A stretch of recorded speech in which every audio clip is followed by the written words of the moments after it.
Alright. Look back. Hold on. Roll it back. It's been a second. How are you doing?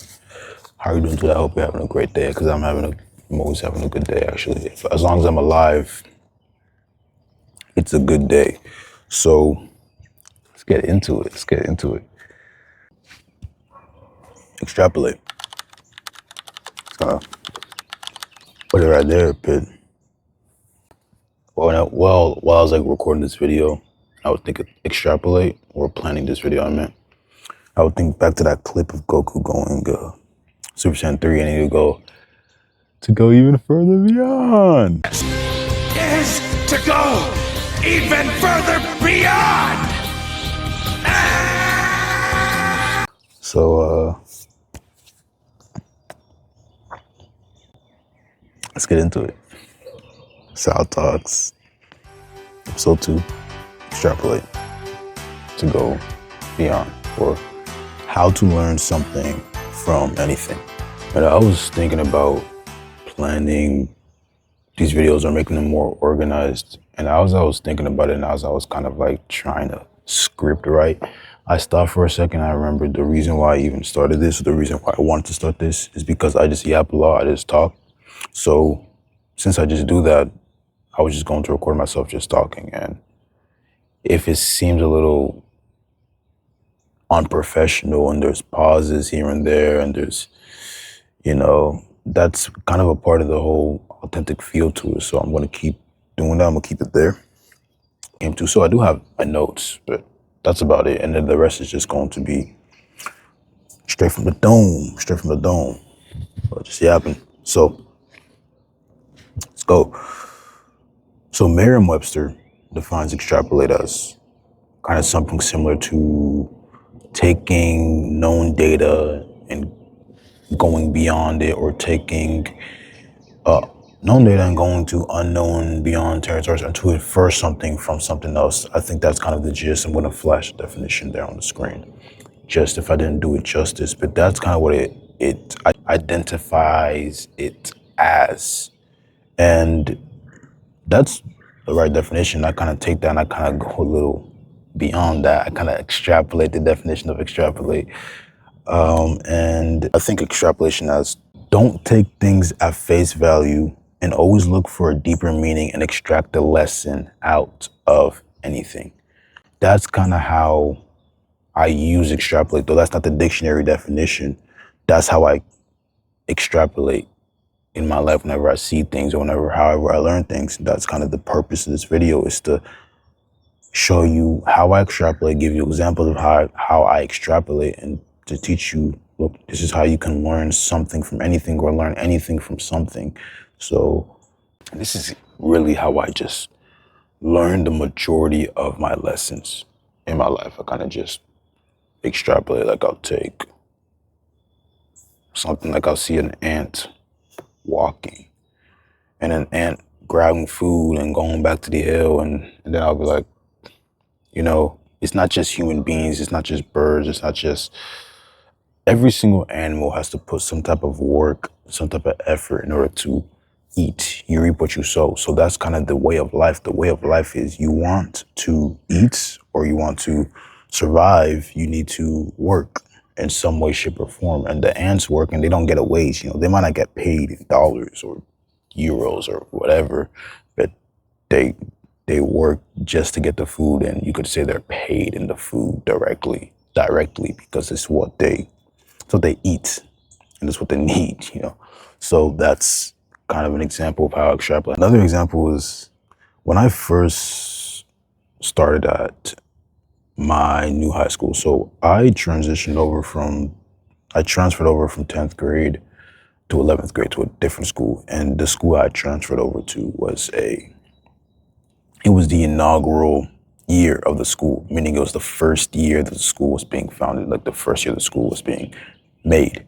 And I remember seeing things, just seeing brochures, or just seeing titles, and seeing things being made in real time, or seeing things being changed in real time. For example, I'm not going to say the name of the school, but the name of the school was like written a certain way, or it was presented a certain way, and then boom, in another paper or another document, it'd be written a certain way, or it'd be abbreviated, or they would try different things, and like different rooms would be used. Like they would have a room used for this classroom, and they would have a room used for this office, and then boom, next thing you know, this room is not being used for this, now it's being used for that. Or they would have rules in place, or they would just make rules as we go on, like don't go on the elevator or something, or this and that. So they were kind of not making it up as they go, but they were improving and they were improvising as they go. And since it's the first year, obviously there's going to be a lot of those changes. But students who come 5, 10, 15 years later are not going to be there. They weren't there when those changes were being made. So in their mind, it's okay, it was already established. Now, what am I trying to get at here? Because my whole life, school to me was something that was the most rigid and most structured thing that existed within the paradigm of my reality. I often just thought of school as being like so fixed. And to see something that I thought to be so fixed and so structured and so rigid be created in front of me in real time kind of shattered my worldview. And I extrapolated from that scenario that everything in the world was created by someone at one point, because the world is just grass, trees, and, planes, and it's just nature. But the school system, the cars, the clothing I'm wearing, even the cultures that people practice, everything was created by someone. And what I got from that is there are no rules in the world. There are no rules. And if that doesn't make sense to you, what I'm trying to say is the rules that were established are guidelines. But because you know that they're guidelines and the person who created the rules doesn't know everything about reality, like they said, okay, don't walk into this room after this time of day. But if you were, let's say you're starving, okay, let me give a better example. Let's say only teachers are allowed into the teacher's lounge, but a student really needs something, but the student can go inside the teacher's lounge. Point being is the rules are guidelines and the regulations, and they're set there to follow, but they're not rigid, they're not structured in a way where you have to follow them. And sometimes you can bend the rules a little bit. And that's when I realized if you can bend the rules a little bit, how much can you bend the rules? And that's why I extrapolated from that. And that is an extrapolation I got from just seeing things like changing the way the school's name is written, or just changing a room location. That is the lesson that I extracted from those, what you would say, okay, that's nothing. Like, okay, yeah, schools do that all the time. Schools might repurpose a room. But in that moment of time, I took something as simple as repurposing a room and I extrapolated way beyond that. And I came to the conclusion of pretty much that whole tangent I just went on. And that is something that I just learned, not even through crazy lived experiences where somebody else might live like a more apparent experience in that reality that I just described, and they might come to that conclusion. But all it took for me was seeing a room change, or seeing name changes, or seeing some new rules being applied for me to come to that conclusion. And that's a true lesson about life. So this is kind of, you can learn things without having to directly, I'd say, experience them in a way. So it's something you can do. And that's where, again, that's the whole purpose. So I hope you could see that in what I was just saying. But that brings me to my second example. When I took, because I'm an engineering student. When I was taking engineering statics, that was a pretty hard class. I think it could have been easier had I been more disciplined in my study habits. But near the end of the course, I was like, I had to lock in. And I was like waking up at 5 a.m. and studying, and just studying. And I was doing this like day on and day out and day in and day out. And at the end, I ended up getting 100 on the final. And statics was difficult. I think anyone who's taking statics, or anyone who can attribute to taking engineering statics, can tell you that engineering statics is, especially as a first kind of like the first engineering class you take, it's different. It's definitely different. And to get 100 on the final, I was in a state of believing if I could really apply myself this much to a class this difficult and be able to pull out this grade, I can do anything. And genuinely, that is genuinely something it was like wholeheartedly after I not walked out of that class, but after I received my grade, I was walking and thinking and moving like I could do anything. And I still believe that to this day. I even wrote my college essay about, I think, statics too. The class was really life-changing for me. But I genuinely just believe that I could do anything just off of getting 100 on that final, and also got an A in the class, which is when I was during the class or when I started the class, I was thinking, there's no way I can do that. Right? There's no way I can get an A in this class. I was like, let me just take the B. And to come out with an A, I think God was really trying to tell me, hey, you put down the work, and really, if you put down the work, you can do anything in your life. That is the extrapolated lesson from this example that I'm giving. That you put in the work, there's nothing you can't accomplish. And again, back to my earlier point, some people might be like, okay, it's school. This is not real life. This is not business, or this is not raising a family. It doesn't matter, because you need to extrapolate, right? You need to take it, look at the lesson. Don't take things at face value. Look at the deeper meanings, look at the lessons, and then take those lessons, take those patterns, kind of how Merriam-Webster defines it, and go beyond what you know or what you see, or use it to kind of predict outside of that paradigm. So that's the second example. I'm going to give one more kind of a little bit of a long example, and then I'm just going to go rapid fire into a couple examples of things I just see, or just I think everyone could agree with. I think when I go to the grocery store early in the morning and I see people early in the morning, it's not a lot of people, it's nowhere near as many people as in the afternoon. I extrapolate, or I think these people are punctual, or these people might have something to do earlier in the day and it's forcing them to come in here early in the morning. But the first thing that comes to mind is, okay, these people are punctual, these people are organized, these people probably, and this is gonna sound crazy, but probably are richer, or they're in a situation where they're forced to do this. So you can just go to a grocery store in the morning and just come to the conclusion that so-and-so has this going on, so-and-so has this going on, just by extrapolating. Again, that's another example. Maybe if you go to the barbershop in the morning, same thing. You can extrapolate the same type of lessons from that. Because again, when you go in the afternoon, it's more packed or more filled. Now, kind of further rapid fire examples. If you are a good student, you will be a good employee. I think people have heard this before, but this is not just for saying, school is to make employees and school doesn't make you think, which is silly. I can make a whole video about that, 30 minutes, 40 minutes, just sitting here and talking about how that's not true.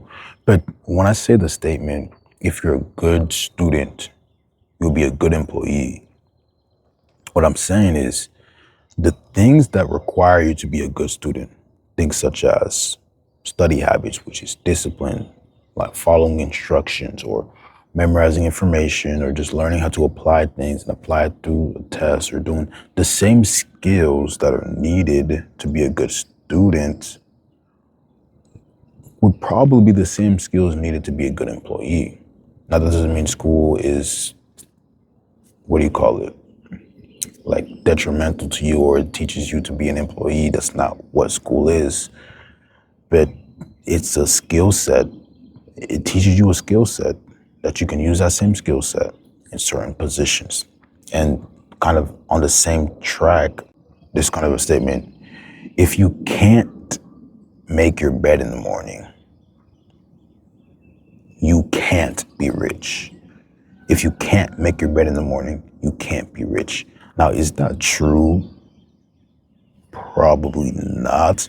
But the majority of people who can't make their bed in the morning can't be rich. I didn't say won't make their bed. Like, you have the ability to, and you just won't do it. But I mean, you can't, meaning to you, this is something that this task is so draining and it's so mundane to you that you legitimately don't have the discipline to make your bed. You're not going to have the discipline to start a business. You're not going to have a discipline to lead people. That's just, again, with that last example, you got to look beyond the face value. You got to look, okay, what do you need to be able to make your bed? What attributes or skills need to be able to make your bed? Oh, you just need to be a little punctual, a little organized, a tiny bit. It's not crazy. So if making your bed isn't hard and you can't do something as little as making your bed, how are you going to be able to run a company or lead people to, their futures? And that's extrapolation, though it might be a little bit of an exaggeration. That's kind of the whole point of extrapolate. You got to be able to take it beyond the means. You got to be able to go as far as you can go, because that's how you that's how you properly use it. That's how you're going to get the most value out of extrapolation. All these examples, all these things, it's good. You sat down, and I appreciate you for listening. But now it's about application. So after watching this video, I want you to apply kind of what I said here. And how do I want you to do it? This is a little guided application. Look at every single job on your resume and see if you can learn something from that job. Meaning, no, not seeing if you can learn something, but look at the job and say, what have I learned from this job that can help me in the next job? Or what have I learned in this job that would help me in the last job? And I don't care if it's a McDonald's. I don't care if it's Wells Fargo. Right? I don't care if it's just Subway or just something silly or Amazon. You can learn something from anything if you extrapolate and you look beyond the deeper face value of that thing. So that is my challenge to you, or how to apply kind of what you just heard. Just do that, and then try to wire your thinking as you look at everything else to not see things at face value and to look beyond it. Lesson. So what are we going to? The biblical application, or kind of the biblical, like, how does this lesson that I've learned in my life, how is it shown in the Bible, or is it shown in the Bible? This is a new section I want to add at the end of every video to make sure that what I'm saying is biblically sound. Because these are lessons that you learn, but I think the Bible, like he says, there's nothing new under the earth. So the Bible can anything that I learn in the reality of the world, I can look in the Bible and I can find that lesson. And it is true for this example. So the passage, Luke chapter 16 and verse 10 to 12, is exactly that. I think it is an example of extrapolation. I'm going to read it to you. Whoever can be trusted with very little can also be trusted with much. And whoever is dishonest with very little will also be dishonest with much.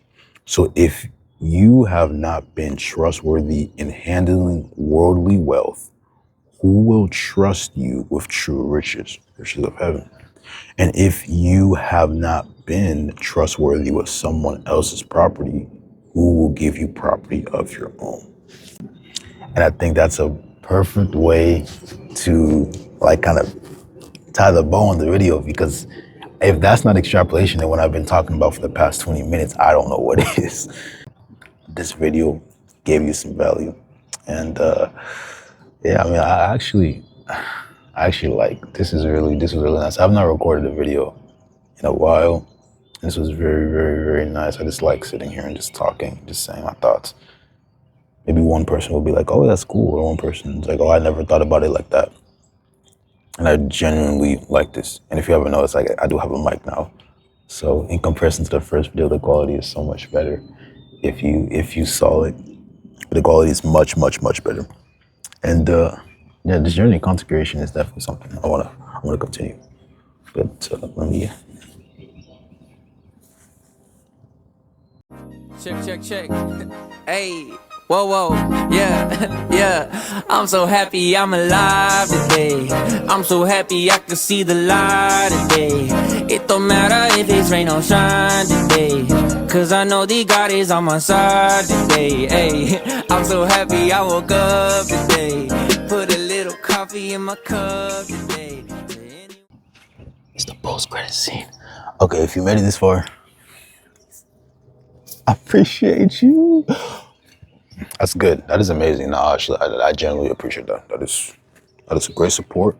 And if you're watching, I mean, look. I want you to comment down again if you made it this far. Comment down what you think I did good here, or what you think I should improve on, or just in these videos. Kind of like, well, how should I keep improving these videos? Should I change the scenery? Should I go somewhere else? Or should I change the mic quality? Should I structure my videos a little differently? Kind of just first critique if something stood out to you. If nothing stood out to you, that's good. Don't say anything. I don't need it, right? Because that means I'm doing everything right. But didn't post anything for February, didn't post anything for March, and it's April. So I am going to do 2 videos in the next couple of weeks. 2 more videos on top of this one. Next couple of weeks to make up for those. Because my goal is to do 1 video a month to make up for that. And I have big things that I've said this in my first video. I got big things planned for the channel. I got a new series planned out that I want to start. Probably going to drop that first video end of summer. I'm planning that video right now, but we got some stuff going on. And the vision for this channel is so much bigger than any of you could possibly see. But that's it. I'm out.